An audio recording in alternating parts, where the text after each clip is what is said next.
എന്നെക്കാളും മുമ്പ് ആൾക്ക് അപ്ഡേറ്റ്സ് കിട്ടും എന്റെ. പിന്നെ അപ്പം ഞാൻ എടുത്തു നോക്കിയപ്പോ എനിക്ക് ഒരുപാട് മെസ്സേജ് അയച്ചിട്ടുണ്ട്. അത് അയച്ചേക്കുന്നത് ഭയങ്കര ചീസി, ഭയങ്കര ക്രിഞ്ചി സാധനങ്ങളാ. പിന്നെ എന്താ I remember about you, I hug the pillow എന്നൊക്കെ പറഞ്ഞിട്ട് എനിക്ക് ഭയങ്കര ക്രിഞ്ചാത്. ഓ സോറി ബേബി, ഭയങ്കര വിയേർഡാണ്. അപ്പൊ ഞാൻ ആലോചിക്കാ, എന്റെ നോർമൽ ലൈഫിലാണ് വെറുതെ എന്റെ പുറകെ നടന്നപ്പോൾ ഇത്രയും ഡയലോഗ് അടിച്ച് ഞാൻ ഓട്ടിക്കും. എനിക്ക് ഇഷ്ടമല്ല ഇങ്ങനത്തെയൊക്കെ പറയുന്നത്. യു ആർ മൈ വൈഫി എന്നൊക്കെ പറഞ്ഞു, പ്ലീസ്. ഇങ്ങനെ യു ആർ മൈ വൈഫി, പിന്നെ I am a failure, together we can make this world beautiful എന്നൊക്കെ പറഞ്ഞിട്ടുള്ള മൂടാ. I am a failure, together I am sure എനിക്ക് ജീവിതത്തിൽ സക്സസ് ഉണ്ടാവും. പിന്നെ നമുക്ക് ഞാൻ എത്ര വർഷം വേണമെങ്കിലും കാത്തിരിക്കും. എന്തൊക്കെയോ കുറച്ച് ഈസി ഡയലോഗ്സ് ആണ്. അപ്പം അത് കഴിഞ്ഞപ്പോഴത്തേക്കും അതെ അവന് കളിക്കാൻ പറ്റില്ല, അവന് കേൾക്കാൻ പറ്റുന്നില്ല. അതെ ഭയങ്കര ക്രിഞ്ചായി പോയിരുന്നു. അപ്പൊ അങ്ങനെയൊക്കെ കഴിഞ്ഞപ്പോ ചേട്ടൻ ഇങ്ങനെ കണ്ടിന്യൂസ് ആയിട്ട് അയക്കുന്നുണ്ട്. ചേട്ടന് കണ്ടിന്യൂസ് ആയിട്ട് അയക്കുന്നുണ്ട്. ഓരോരുത്തർക്ക് ഇങ്ങനെ ഇതാകുന്നോണ്ട് അമ്മയുടെ ഫോണിലേക്ക് മെസ്സേജ്. അത് കോമഡി എന്ന് വെച്ച് കഴിഞ്ഞാൽ എന്റെ അമ്മയ്ക്ക് 2 ബ്യൂട്ടി സലൂൺസ് ഉണ്ട്. അപ്പം ഒരെണ്ണം നമ്മുടെ നാട്ടിൽ തന്നെ, ഒരെണ്ണം നമ്മുടെ വീടിന്റെ അവിടെ, അതായത് നമ്മുടെ മാരരി ബീച്ച് റിസോർട്ടിന്റെ അവിടെ, പിന്നെ ഒരെണ്ണം കണിച്ചുളങ്ങര എന്ന് പറഞ്ഞിട്ട് വേറെ സ്ഥലത്ത്, അതിന്റെ അടുത്ത് തന്നെ. അപ്പൊ ഈ കണിച്ചുളങ്ങര തുടങ്ങിയ പാർലറിന്റെ അടുത്ത് ഈ ആളുടെ ഏതോ ഒരു കസിനോ റിലേറ്റീവ് ആരും ഉണ്ട്. എങ്ങനെയോ പരിചയമുണ്ട്. റിലേറ്റീവ് ആണോ കസിൻ എന്താണെന്നൊന്നും എനിക്കറിയില്ല. എങ്ങനെയോ പരിചയമുണ്ട്. അവിടുന്ന് അമ്മയുടെ പാർലറിന്റെ അഡ്രസ് എടുത്തിട്ട്, ഫോൺ നമ്പർ ഉണ്ട് അവിടെ, ഫോൺ നമ്പർ എടുത്തിട്ട് അമ്മയുടെ ഫോണിലേക്ക് ടെക്സ്റ്റ് മെസ്സേജ് അയക്കാൻ തുടങ്ങി. മീനുനെ വിഷമിപ്പിക്കരുത് എന്നൊക്കെ പറഞ്ഞിട്ട്. എന്റെ ചേട്ടൻ അതെ വിഷമിപ്പിക്കരുത്. അപ്പൊ ചേട്ടൻ പറഞ്ഞു, ഞങ്ങൾ എപ്പോഴാണ് നിന്നെ വിഷമിപ്പിക്കരുത്, ഞാൻ എത്ര വർഷം വേണമെങ്കിലും നിനക്ക് വേണ്ടി കാത്തിരിക്കാം എന്നൊക്കെ പറഞ്ഞിട്ട് ആ മൂഡ്. അപ്പൊ ഒരു ദിവസം ഇതിങ്ങനെ അയച്ചയച്ച് ലാസ്റ്റ് ആള് ഗിഫ്റ്റ് ഒക്കെ അയക്കാൻ തുടങ്ങി വീട്ടിലോട്ട്. പാർലറിന്റെ അഡ്രസ് അറിയാവുന്നത്. പാർലറിലേക്ക് ഗിഫ്റ്റ് അയക്കാൻ തുടങ്ങി. പിന്നെ എന്തൊക്കെയോ വെച്ചിട്ടുണ്ട്. പിന്നെ വാലന്റൈൻസ് ഡേയുടെ അന്ന് അയച്ചു ഒരു കത്ത്. എന്താ അയ്യോ ആ വാചകം എന്തായിരുന്നു? കവിത വരുന്നില്ല, കവിത വരുന്നില്ല, ഇഷ്ടമാണ് എന്നെന്നും, സ്വന്തം പേര്, അങ്ങനെ വെച്ചിട്ടുണ്ട്. അങ്ങനെ അത്രയും ക്രിഞ്ചാണ്.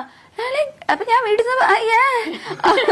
എന്നിട്ടൊരു മയിൽപീലിയുടെ ഇതും സാരല്ല സാരല്ല സാരല്ല പോട്ടെ പോട്ടെ പോട്ടെ കുഴപ്പമില്ല കുഴപ്പമില്ല ഓ സാരല്ല സാരല്ല സാരല്ല പോട്ടെ പോട്ടെ പോട്ടെ ഇല്ലില്ല കുഴപ്പമില്ല കുഴപ്പമില്ല കുഴപ്പമില്ല കുഴപ്പമില്ല ഇല്ലില്ല കുഴപ്പമില്ല കുഴപ്പമില്ല അതെ ചാടിയതാ സാരല്ല സാരല്ല പോട്ടെ ഇല്ലില്ല ഞാൻ ഇറക്കാൻ നോക്കിയ വഴി അതാ ചാടിയതാ സാരല്ല പോട്ടെ ഓ ചാടിയില്ല ഞങ്ങൾ ചാടിയില്ല ഞങ്ങള് കുഴപ്പമില്ല കുഴപ്പമില്ല പേടിച്ചു പോയി പക്ഷെ നല്ല സാരല്ല പേടിച്ചുപോയി ഇല്ല അതെ അവനെ അവൻ എത്ര ഉണ്ടെന്ന് കുറച്ച് ചാടിയതാ ഇല്ല കുഴപ്പമൊന്നും പറ്റില്ല എന്താ കരഞ്ഞേനെ ഇതൊന്നും ഞങ്ങക്ക് പുത്തിരിയല്ല ഇല്ല കുഴപ്പമില്ല സാറില്ല ഇവനായോണ്ട് ഇറക്കി വല്ലവരെന്നെ ഇപ്പൊ കടിച്ചു കയറി കൊന്നേനെ എന്നിട്ട് ഇങ്ങനെ കൊറേ ഇങ്ങനെ ലെറ്റർ ഒക്കെ തന്നു പിന്നെ മയിൽപീടിയുടെ ഒരു കീ ചെയിൻ പിന്നെ ഒരു കമ്മല് ഇതൊക്കെ തന്നു ഞാനതൊക്കെ അവിടെ അടുത്ത് വെച്ചിട്ടുണ്ട് പിന്നെ അത് കഴിഞ്ഞപ്പോഴത്തേക്കും തിരിച്ചയച്ചു കൊടുക്കാൻ ഈ മൂപ്പറുടെ അഡ്രസ് എനിക്ക് അറിയത്തില്ല ഈ ഇങ്ങോട്ട് അയക്കുന്നതിൽ ആളുടെ ഫ്രം അഡ്രസ് ഇല്ല അങ്ങനെ അയക്കാൻ പറ്റുമോ കൊറിയറാ ഫ്രം വെക്കാതെ അയക്കാൻ പറ്റുമോ ഓ ഓക്കെ കൊറിയർ അയക്കാലോ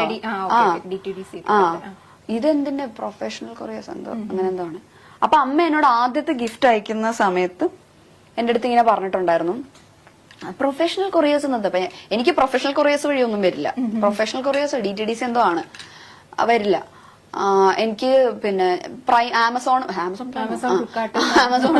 ഫ്ലിപ്കാർട്ടൊക്കെ വരുള്ളൂ അപ്പൊ അത് പ്രൊഫഷണൽ വഴി വരേണ്ട കാര്യമില്ലല്ലോ അപ്പൊ അമ്മ ചെന്നപ്പോ പറഞ്ഞു മോളെ ഇത് ഇങ്ങനെയാന്നാണ് പിന്നെ എനിക്ക് എന്തൊക്കെയോ അയക്കുന്നുണ്ട് ഫെസ്റ്റിവലിന് സ്പെഷ്യൽ ഓഫർ ഒക്കെ ഉണ്ടാവും വാലന്റൈൻസ് ഡേ അതെ അങ്ങനെയൊക്കെ ഉണ്ടാവും ദീപാവലിക്ക് അല്ലല്ലോ ദീപാവലിക്കാണോ ദീപാവലിക്ക് സ്വീറ്റ്സ് അയച്ചിട്ടുണ്ടായിരുന്നു ഡയറി മിൽക്കിന്റെ എന്തൊക്കെയോ കുറെ സ്വീറ്റ്സ് ഒരു പാക്കറ്റിലാക്കി അയച്ചിട്ടുണ്ടായിരുന്നു അത് ആമസോൺ വഴി എന്തോ ആയിരുന്നു അങ്ങനെ എന്തൊക്കെയൊക്കെയോ വഴി ആള് അമ്മയുടെ പാർലറിലേക്കാണ് അയക്കുന്നത് സാധനം അയച്ച് ലാസ്റ്റ് ലെറ്റർ വരുന്നു ഇങ്ങനെ എന്നുവെച്ചാൽ എന്നെ അറിയാവുന്നവർക്കൊക്കെ മെസ്സേജ് അയക്കാൻ തുടങ്ങി അപ്പൊ സംഭവം കുറച്ച് എക്സ്ട്രീം ആയി ലാസ്റ്റ് ഈ കുട്ടിയുടെ അമ്മ എന്റെ അമ്മേനെ വിളിച്ചു. ഓ എവിടെ ഇങ്ങനെ വീട് എവിടെയാ, അടുത്ത സൺഡേ ഞങ്ങൾ അങ്ങോട്ട് വന്നോട്ടെ എന്നൊക്കെ ചോദിച്ചിട്ട്.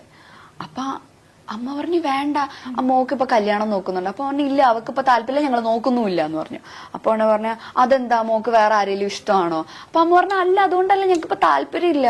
അപ്പം അവര് പറഞ്ഞു അല്ല, മോൻ ഇങ്ങനെ പുറത്ത് പോവാൻ വേണ്ടിയിട്ട് നിൽക്കുകയാണ്. അപ്പം ഇത് പുറകെ നടന്നിട്ട് അവൻ ആ കാര്യങ്ങളൊന്നും കോൺസെൻട്രേറ്റ് ചെയ്യുന്നില്ല. അപ്പൊ അതുകൊണ്ട് ഇനി ഇത് കയ്യിൽ നിന്ന് പോകുന്നു ഞങ്ങൾക്ക് പേടി. കാരണം എനിക്കൊന്ന് കുറെ നാൾ നോക്കിയിട്ടാണെന്ന്. അപ്പം അതുകൊണ്ട് ഇതിലൊരു ശ്രദ്ധ കൊടുക്കത്തില്ലെന്ന് വെച്ചാൽ ഞങ്ങൾ വിചാരിച്ചു പോകുന്നതിന് മുമ്പ് എൻഗേജ്മെന്റ് നടത്തി വെക്കാന്ന് വിചാരിച്ചു. അത് അവരെങ്ങ് തീരുമാനിച്ചത്. ഞാൻ ചോദിച്ചു, ഞാൻ അമ്മയൊന്നും പറഞ്ഞില്ല. അമ്മ പറയാം എന്ത് പറയാനാ ഇവരോടൊക്കെ? അമ്മ പറഞ്ഞു ഇല്ല, താല്പര്യം ഇല്ല എന്ന് പറഞ്ഞിട്ട് കട്ട് ചെയ്തു. ഇല്ലെങ്കിൽ അടുത്ത സൺഡേ വരാന്ന് വിചാരിച്ചിട്ടാണ്. അപ്പൊ അമ്മ പറഞ്ഞു ഇല്ല, താല്പര്യം ഇല്ല എന്നിട്ട് കട്ട് ചെയ്തു.